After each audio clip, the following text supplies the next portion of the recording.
Welcome in to episode 6 of the Cheap Talk podcast. I got it right this time. I did have to confirm with Brendan off camera, but we've got it. Episode 6. Brendan and I are not matching. We're off to a fantastic start here in episode 6. Of course, that's Brendan Howe. I'm Cody Schindler. Today, we are doing a couple of things. First of all, we gave so much love to the pitchers a few podcasts ago. Today, we're giving love to the ultimate 5-tool baseball player. So we're giving some love to our position players in this one. Brendan's got an interview coming up a little later in the podcast. So we're looking forward to this one. The ball club, we're teaching on the road for 12 straight, so hampers our creativity a little bit, but never fear. We've got some stuff for you that we think you're going to like over these next couple weeks. Before we dive into this, how was your off day? It was pretty good. We had a game on Father's Day. Parents were in town. I hit the golf course yesterday, and, can't say I necessarily hit them straight all the time, but, we had some fun. So did you keep score? We did, actually, yeah. Yeah? I broke 90, Okay. so we'll take that every day of the week, twice on Mondays. But, yeah, no, it was good. It was good. So very good. And four, you didn't have to... didn't have to tell you when to get out of the way. So, funny story on that one. My dad and I, we're not pros, obviously. Sure. So we tend to slice and a few here and there. So we did have one instance where we were playing behind this group of gentlemen, and they were a little bit ahead of us, and we got a little complacent, saying, "Oh, we're not going to reach them, and it'll be fine." We line ourselves up and swing away, and bombed one dead center, and was approaching this group rather quickly, and we kind of realized, this has trajectory to maybe clonk a guy or two there, and so had to yell 4, and they went scampering down the hill, and everything was all set. Everybody was fine, so nobody emerged with any welts on their heads. Perfect. Or anything. So huge W. Yes, absolutely. Yeah, massive. Anytime you can get out of there, sub 90? Or you were in the 90s? I was right at 90. Right at 90, right okay. At 90. Not too shabby. We'll call that a good day. For a non-professional golfer, 90 or lower, that's a huge win. And then nobody was injured, and you don't have any soreness today? No. Maybe in the back a little bit with some torque that we're not necessarily used to. A violent to. swing. Yes, Very good. Some big hacks. All right. We're going to take some big hacks here as we come up with our ultimate 5-tool player. We're going to start, let's go speed. We'll start with speed. You want to go first, or you want me to set the table here? I'll go first. We'll get mine out of the way, because I think you're going to have some comments about it. Because off camera, we had said that we might have some agreements. At least we hope we have one. This one I don't think we're going to agree on. Okay. This might have been the one that you thought maybe we would have some similarity. Yes. I went with a Cardinal. It's Lou Brock. Oh! For me. So, the guy led the league in stolen bases 8 times. 4 times, two separate kind of eras. He did it once at the beginning of his career, and then once again in 4 straight years at the end of his career. He had 118 stolen bases in 153 games in 74. That's unbelievable. Like, put that into perspective. That's we watch Mike Antico swipe bags like it's nothing. But 118 of them in 153 games. You're looking at basically a guaranteed stolen base a night. Like, you show up to the ballpark, Lou's going to go swipe second base today in the first inning. So, for me, I don't know how you can kind of, nobody's done that, 118 in a year. But to me, I know who you're going to say, so I'll kind of give you the floor now, but I went with the Cardinal. No, I love that pick, right? Lou Brock, and, what a career arc for him. And a beloved figure in St. Louis. That's a great pick. He's on the list, right? But here you got to go Ricky, right? He had that that cockiness, that arrogance. Basically, you knew he was running. He could tell everyone he was running, and he would still be safe. Now, you talked 118 steals for Lou. That's fantastic. How about 130 for Ricky in 1982? So that one, I like your pick. But I got to go Ricky there. I just think that one's kind of a gimme with everything he did. 1,406 career swipes. That's a lot, and obviously multiple years with 100 plus. So We give it to Henderson. Some of it, he gets some high marks too for how he carried himself, and lifting the bag up, of course, over his head, and all his commentary. So we'll go Ricky Henderson. Let's go. I've got my 5 down here tucked away. They're hidden. I don't want any secrets getting out. I got some talking points. So we're just going to go in the order that I have them, which is selfish, but that's okay. Sure. Power. Ken Griffey Jr. Oh, good pick. Because for me, most beautiful swing the game's ever seen, right? That's kind of what he stands out for now is like kids, you didn't get to watch him play.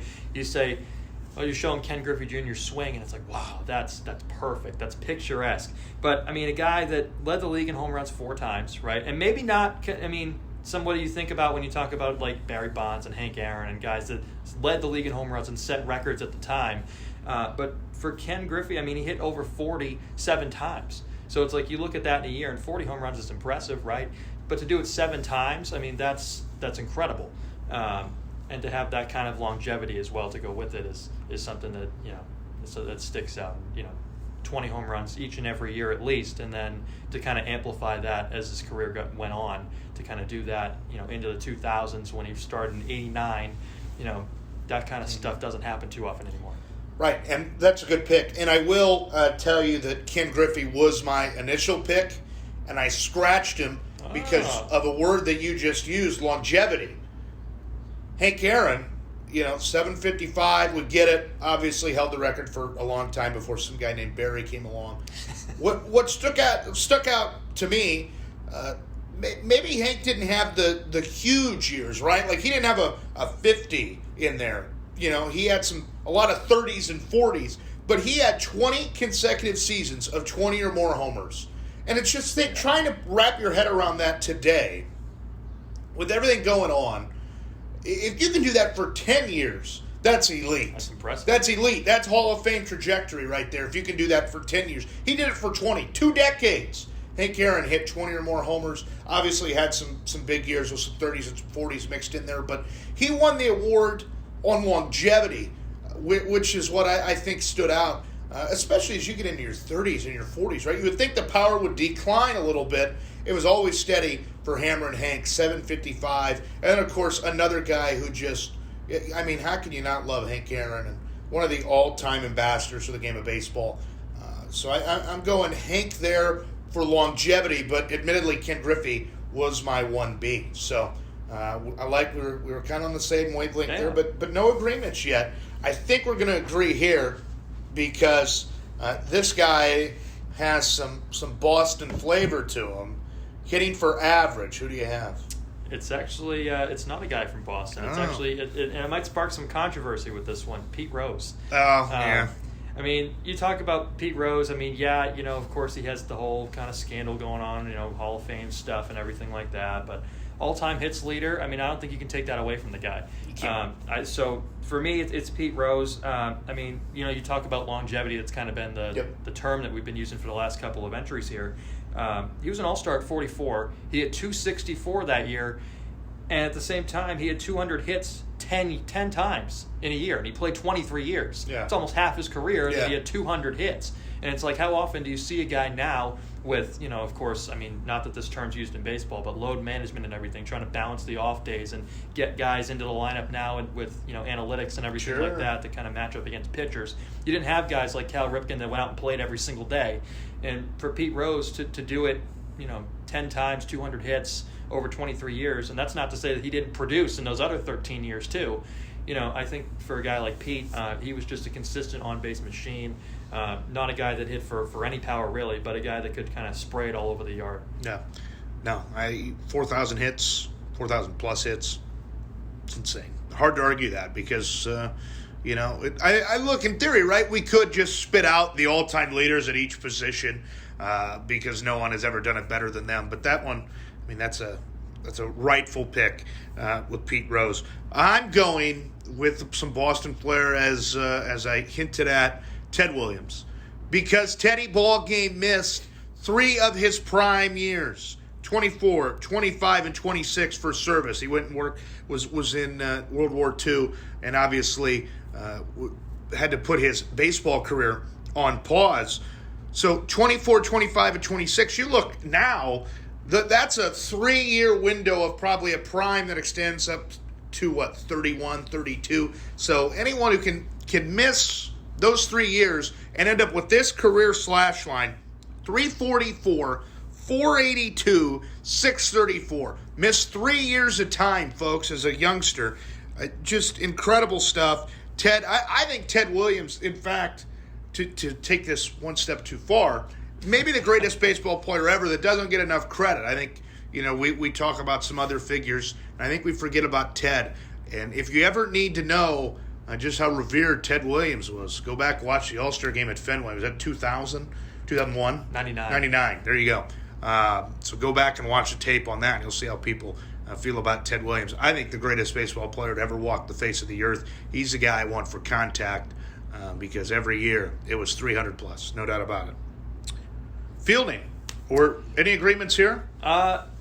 Perhaps. I'm not sure, but it's another Cardinal, Ozzie Smith. Ooh. Because for me, the guy leads all of baseball in defensive wins above replacement, and to kind of lead it in a category now that we take into high consideration when you talk about guys that you put it on the diamond every single day. Mike Trout's up there in the upper echelon from today's guys in terms of WAR.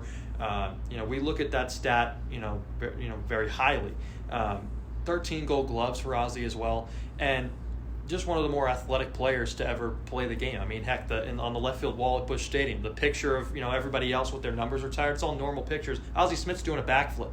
Yeah. So I think to kind of have the career that he did, winning those 13 Gold Gloves, and people will say awards aren't everything. Right. It's kind of do you pass the eye test? I think Ozzie certainly did that.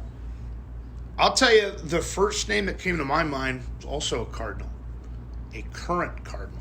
Really? Nolan Arenado. Okay. That was the first guy who came to mind for me, seeing how he makes those throws from foul ground and just how smooth he is. I did not pick him, but that was the first name that came to mind right away, Nolan Arenado. I went with Brooks Robinson. Okay. 16 Gold Gloves over there. The guy was just an absolute machine.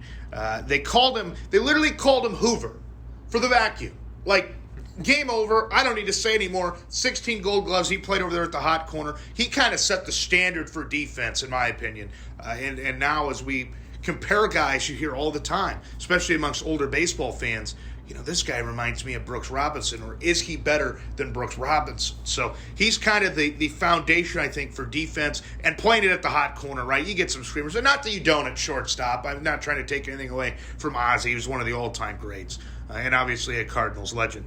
But I'm going Brooks Robinson here with 16 Gold Gloves, and the nickname Hoover boosts him over the top. So we're through 4. The last one, arm strength.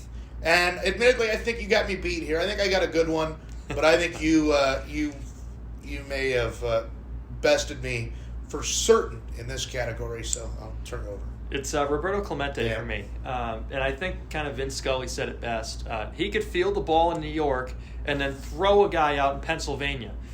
Because, he threw over 260 guys out from right field, 200 outfield assists. That's just insane over the course of a career. Guys are lucky to have 5 in a year nowadays. But for him to do it, over 200 times, and then kind of that clip from the 71 World Series, I think that's kind of the most famous of him trying to, showing off what he does. That throw from the right field corner to third, and the umpire botched the call. The throw beat the runner by about 5 feet and called him safe. But that's beside the point. It's the arm talent that's just. We're not bashing umpires in this segment. But it's just the arm talent was otherworldly from him, and I think that he showed it off time and time again, night in, night out. Just what a special talent he was. Yeah, that's a good one, and obviously an all-time human being, Roberto Clemente. I went with Vladimir Guerrero here, and you see that's a good pick. Yeah, and you'd see how he would air things out from the warning track, especially in his Montreal days. Mm-hmm. He was an electrifying player, and then of course as he went on and his career developed, he turned it maybe to more of a DH first. And obviously, you know him for hitting balls off the dirt, a wild swing, and he'd poke them out in the left field. But that arm, when he was younger, an absolute cannon. And he would throw guys out from deep right field with regularity. If you need some video assistance, YouTube is great, I hear. Check him out in the Montreal Expos jersey. He was good. Ichiro was a sneaky guy for me as well. Maybe not necessarily the numbers, but you've seen that arm play as well. Sure. From deep right field and throwing guys out at third base. That's kind of the ultimate test, right? If you can throw a guy out from right at third base, you've got a cannon. Hats off. Tip those caps. So Vlad for me, Roberto Clemente. So one more time, you want to run down your list? Yeah, so I got Ken Griffey for power, Okay. Pete Rose at contact, Lou Brock for speed, Ozzie Smith in the field, and Roberto Clemente for an arm. I'm going Henry Aaron with the power. I'm going Teddy Williams for average. I'm going Ricky Henderson for speed. For fielding, we're going Brooks Robinson. Hoover, one of the all-time great nicknames, and Vladimir Guerrero for my arm. So we've now knocked out our top 5, our all-time pitching rotation, where we had a lot of agreements. Not really any agreements here. No. I think we all respect our opposing picks here, but no agreements this time. So that's exciting. So we've knocked out position players. We've knocked out pitchers. Do we have to do something on managers now, or catchers, or? Managers would actually be a pretty good one. Top 5 managers. Arch just got his 500th That's win right. recently. Good. Always try to bring it back to what's going on here in Peoria. Patrick Anderson, 500th win, and game 2 of that homestand against Quad Cities? I believe so. On Wednesday. Yeah. Yes, game 2. So he's now racking it up. He's at 505 with a 6-6 homestand last week. So the Chiefs are in South Bend this week. We're in Quad Cities next week. We're going to keep the content coming here on the Chief Talk podcast. Brendan Howe, solo next. We'll have an interview for you with a surprise guest. Keep it here.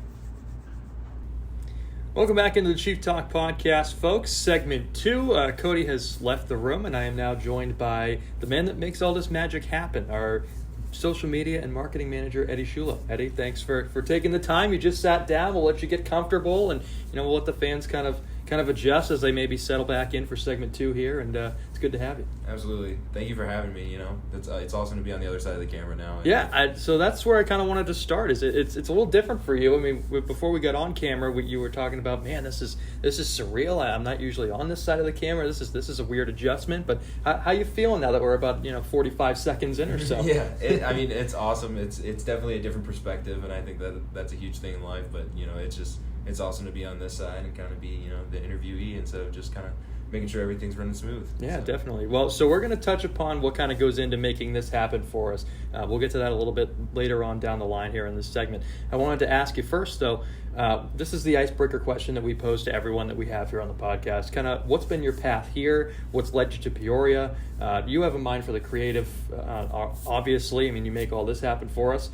So what's kind of been that driving force for you? Yeah, absolutely. I think a big part of my path was, St. Ambrose University. I definitely got my foot into the door into the sports industry there, and really just kind of knocked down that front door and just kept going. I think that was a huge thing. I started with the football program there as a player.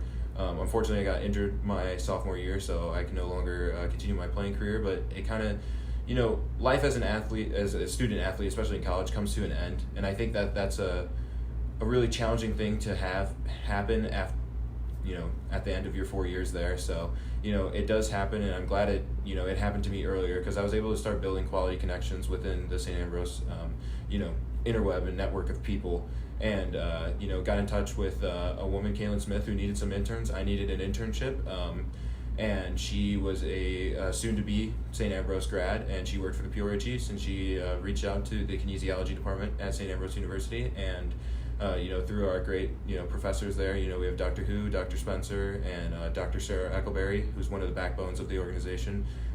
She was able to get us, all connected, and, kind of rest was history. I was fortunate enough that my girlfriend lives in the area, so it was a really easy transition coming here last year to be an intern, and, kind of just took it from there, came in, worked every day, did whatever needed to be done, no matter what it was, and, kind of now we're here. So that's something that you mentioned is obviously every athlete is told at some point or another that, hey, the game's over for you, that this isn't the path that you're going to go down anymore. For you, unfortunately, it was due to an injury and something that's kind of out of your control. That's difficult for a lot of folks to swallow who have been an athlete, played a sport for so long. It's kind of really all you know, and then you're forced to kind of pivot the other way.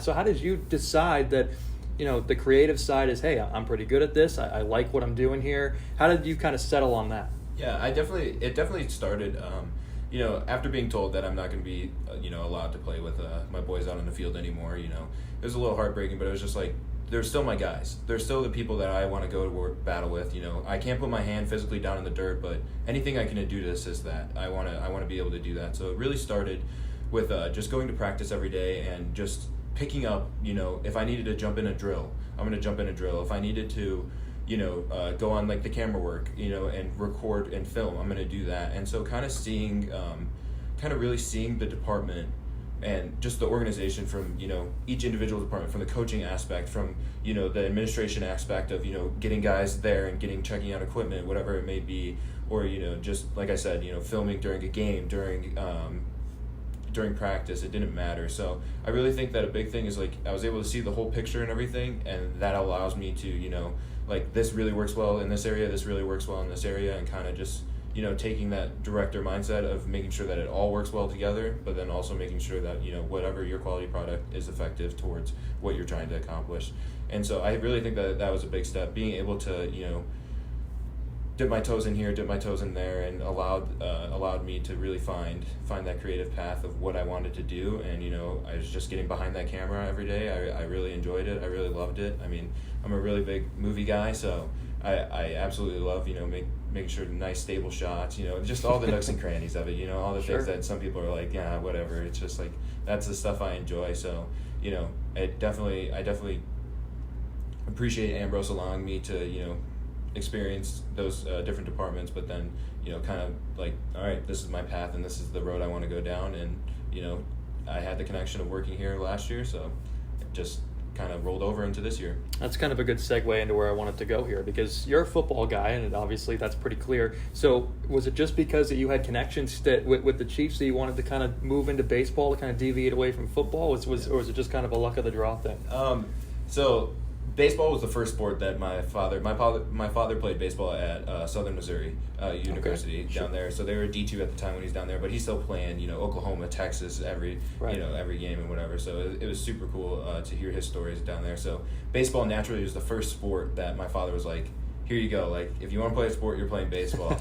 And I guess I don't know what it was. It was just, I'm not saying it was forced down my throat by any means, but it was kind of just like, I've been doing this since I was like 7. Like, I want to try something else, and kind of that pivot. 4th grade was just like, all right, like let's go. Like, I'm gonna start playing football. Went out there, and there's nothing more than I don't want to call it like legal abuse, but you can get between those lines and you can go out there and just smash someone, run into someone, run through someone's face, whatever it might be. And as long as we're in between those lines, I can do whatever I want, And it's the same thing going the other way. So you got to keep your head on a swivel. But it's awesome. The sport of football just teaches so many life lessons, and how to work as a team, how to be collaborative. All 11 guys got to be on the same page in some degree, or else that play's not working. Even if it's just the slightest things of taking the right step, moving the right direction, misdirection, whatever it might be, whatever your role may be in that play, offensively or defensively. It just translates into the work world so much. Just being able to work with others and know that, like, for the broadcasting aspect, you're calling the games and everything, and I need to make sure that I get those clips for my video production. And so we're kind of working as one. We're all gears here, and we're trying to make a machine turn. So sure. I think that's a really big thing. That's a great way to put it. And let's keep it on the topic of football for just a second here before we kind of jump into your day-to-day here. I hear that you're a Bears fan. Is that true? Absolutely. Correct me if I'm wrong. No, absolutely. You're Being a Bears from Chicago, I represent all Chicago sports. Okay, yep. So we may have a little bit of a rivalry here in up in the press box, because Cody's, of course, is a Packers fan. Yeah. So do you guys butt heads around September when football rolls around? And I think so. Cody is an exception to regular Packers fans, because I think me and Cody both know one thing, that the Bears kind of stink right now. So, like, if you want to put it that way, they've kind of stunk for like the last couple of years. But so when it comes to it, it's fair fun. But every time Green Bay Packers versus the Bears, we have to get into it. It's just it's just natural. Yeah. But I think a big thing that really separates when it's between me and Cody is that we know it's a game. Like, we know it's a game that we have absolutely zero effect on, that men way more capable than us and way more athletic are going to go out and compete that game and determine if that game's going to be a winner or a loser. But Yeah, no, Cody's absolutely amazing to go around with. And, I think one thing that is awesome is just being from a broadcaster background, he just knows so much history, so much rich history. Yeah, so, sure. he's going to pin it Right. down to the moment. The exact moment, the call is his favorite thing. So it's just, unless you, it's one, tough tale to go against Cody. Because, unless you know your stuff, you're going to get burned. You're going to get burned. So. Especially since he has that bad man Aaron Rodgers. Yeah. All right, so Absolutely. prediction this year for the Bears, though, before we move Prediction, I think this year is going to be a huge development year. I think we need to see what Ryan Poles is kind of putting together and everything. And, of course, our new head coach, kind of being a defensive head coach now instead of kind of going for that offensive mastermind. I don't want to call it mastermind because not very good. But, no, absolutely. I think this year is a huge development year. If there's just one thing, it's breakout year. Darnell Mooney, he's going. It's going to be. He's taking off. He's off. elevating. Yep. All We're right. going to have over 1,000 yards this year. Absolutely. Wow. So, bold prediction. Yeah, very I like bold. it. Especially, who knows? It seems like we're going for a ground and pound game there. Kind of picking up some piggies over the offseason, and then also, kind of having our, obviously David Montgomery, but then Khalil Herbert coming back. So I think that's going to be a huge thing. So. We'll kind of see. It's kind of like an up in the air year. Let's see how we do, but also I don't know. If you're not playing to win a Super Bowl, you're not playing. It's plain and simple. Fair enough. I like that analogy. All right, let's kind of move into a little bit of a different path here. Talk about your day-to-day, kind of what you do here with the Chiefs. I mean, obviously we have this beautiful setup for us on the podcast on a weekly basis, so that certainly is part of it. But a lot of fans may not know on typical game days kind of what you do here prior to game time. So talk to us a little bit about that. Yeah, so prior to game time, a big thing for me is just make sure all our socials are ready to go for the day. Obviously we have our scheduled posts throughout the day that we need to make sure just have to go up. But then we also have one thing about social media that I really love is social media is a very living thing. It's very organic, it's very responsive, it's reactive and everything. So I really think one of my favorite parts about pregame is kind of just going through social media and just reading the trends, reading what's going on and everything, but also creating those organic moments and those live moments where it's in the moment where we're like, let's do that right away. And usually those are the things that tend to go viral or tend to trend a lot better. And so whether it be we had 3 of our 3 prospects earlier in the year that got called up, and we were like, what, let's make the Wolverine meme of him just staring at the old pictures. Let's go ahead and do that. Or and just last week, Aaron Antonini getting called up, one of our catchers, finally moving up in the system. We kind of did the Thanos. Finally, he took 5 prospects away from us this year, starting with Jordan at the beginning of the year, Ryan Lotus, then Mason Wynn, Michael McGreevy, Gordon Graceffa. Now he finally got Aaron Antonini. So the gauntlet's lit. So I think a big thing is just keeping down that Marvel path, but those organic elements, those organic things throughout the day, that's something that I really try to do prior to the game because, we already have a lot of structure in plan on social and what needs to go out when. So living in that organic moment is something that I really pride myself in and I really love to do. So you talk about the creative memes and everything like that with the prospects getting called up and whatnot and other stuff that pops up throughout the year. Is that a collaborative effort or is that kind of something that you just have in your head that you just kind of know and then dish it out? No, yeah. I think it's something that definitely just pops up in my head, but then I have a great support system, with our graphic designer Audrey Wall and then our graphic design intern Jacob Tracy, who's been, absolutely killing it. But it's kind of just I'm coming up with the idea here and, they're actually moving the person on Photoshop or something. I can do it. No problem, but it's not going to look nearly as good as what they can do.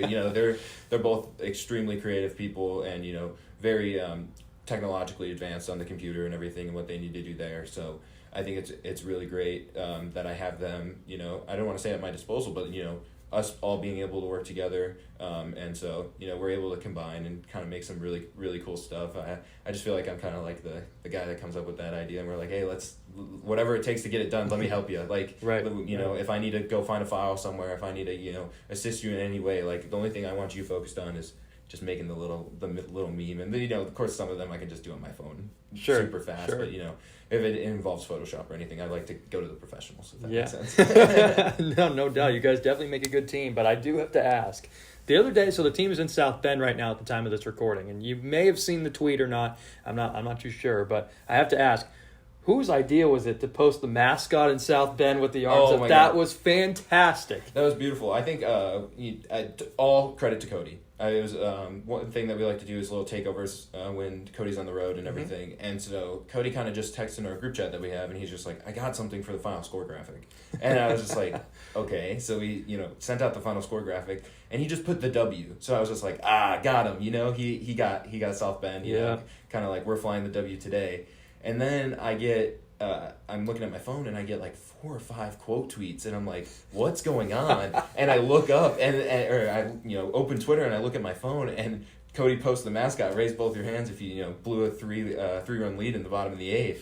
And it was just like, oh my God, it was absolutely ice cold, and it was awesome. But I think that one thing that's awesome is South Bend's a team that we can do that with. I think that's a huge thing. We have the River Bandits who are usually it's all in fair fun. Mm-hmm. As long as we're having fun with it, and Absolutely. it's all about promoting your brand and promoting trying to make those organic moments, live on the internet. So I think that's one thing that I'm really appreciative of, South Bend staff and, another team, the Quad City River Bandits, that allow us to have that fun, allow us to poke fun. And we're not stepping over lines or, borders or anything, but, we're just having fun with each other and trying to, create those moments. All in good fun, absolutely. Don't want to take up too much of your time here, Eddie, but just one last thing. We end this way on every podcast. We've talked to some players and we've asked them. We've talked to some staff and we've asked them, who is somebody that we need to talk to up here? Who's somebody that you want to see up here? That I would want to see, I'm going to have to, if we're going to have to go with the front office staff, I'm going to have to go with our box office intern, Jake Z. I just think Jake Z is just an absolute character. He's someone that, he just it's never off with Jake. He's always on. He's always ready to go and everything. But high energy. High motor, high energy, but kind of chill and everything. But no, he's a great guy that I think it's awesome. It would be awesome to have him. Just we're playing the Cubs. He's a big Cubs fan as of right now. So to kind of if this comes out next week, the series, like how the series go or whatever. Right. So, right. But no, he's a great character, and he definitely needs to be on here. That Cubs-Cardinals rivalry, Jake's a big Cubs guy, so, hopefully it comes out on the Chiefs side. Fingers crossed for that. Yes, sir. But this has been Eddie Schullo, social media and marketing manager. Thank you so much for taking the time today, Eddie. It's been a blast. It's been an absolute pleasure. This has been episode 6 of the Chief Talk podcast. Like, subscribe, comment, do whatever you have to do. Share it with your friends, and we'll see you next week for episode 7.